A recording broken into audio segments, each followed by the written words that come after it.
I'm going to compare YouTube to exercise because, well, quite frankly, both processes are hard. It starts off difficult. I push myself to leave the house. I look for any excuse not to pick up the camera. In the same way you'd find reasons why you can't work out. What's it this time? Am I too tired? Too busy? Too distracted? I found the real reason is I wouldn't commit. I'd watch the scale just like I watched my subscriber count. I didn't focus on the nutrients I put into my body exactly like the way I should have focused on the quality content I uploaded. I grew impatient waiting on my physique to change. Was this worth it? Kinda like the impatience you experience when trying to grow your YouTube channel. The reason why many of us give up before we've even started. Here's what helped though. A routine. Yeah, I know.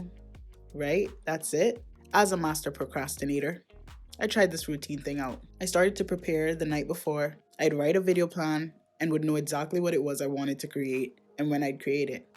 I'd block out my upload time just as I block out time to exercise. I started questioning the type of content I'd make. This was the hardest part. I got stuck a lot and made videos that didn't make sense. It's like trying a new exercise for the first time and not really having the coordination down pat. Trying to feel out the motion of the exercise before really going in full force. That was YouTube. Consistency became a habit, not just a daunting word. I made any necessary adjustments to accommodate exercise. You guessed it, the same happened with YouTube. I started to upload weekly. Ideas became less hard to come by, and I really started to grasp the concept of document, not create. I stopped making excuses as to why I couldn't create a video and started using all resources around me. Forget a studio. I had a car, or even the outdoors. I stopped following the crowd and found my own unique way of creating content. I started to experiment with the way I made my videos, just as I stopped following fad diets and quick weight loss schemes and tried new exercises. I was okay with slow.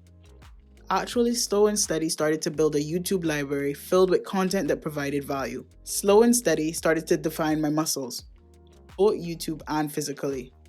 Slow and steady meant long-term gains. I realized that if I was waiting to find motivation, I'd probably never find it, as it wouldn't just magically appear. I'd have to probably work just as hard as the workout itself to get motivated. I realized my motivation was tested when faced with adversity.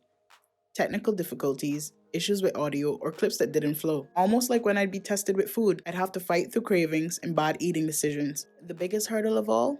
Your mind. Oh, and not being a morning person. Your mind really messes with you.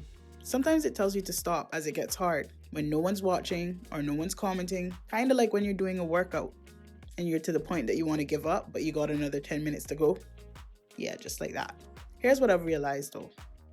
Working out will always feel hard, just as creating content and growing a YouTube channel will always feel challenging. But there comes a point where momentum is built with perseverance. You start to feel powerful.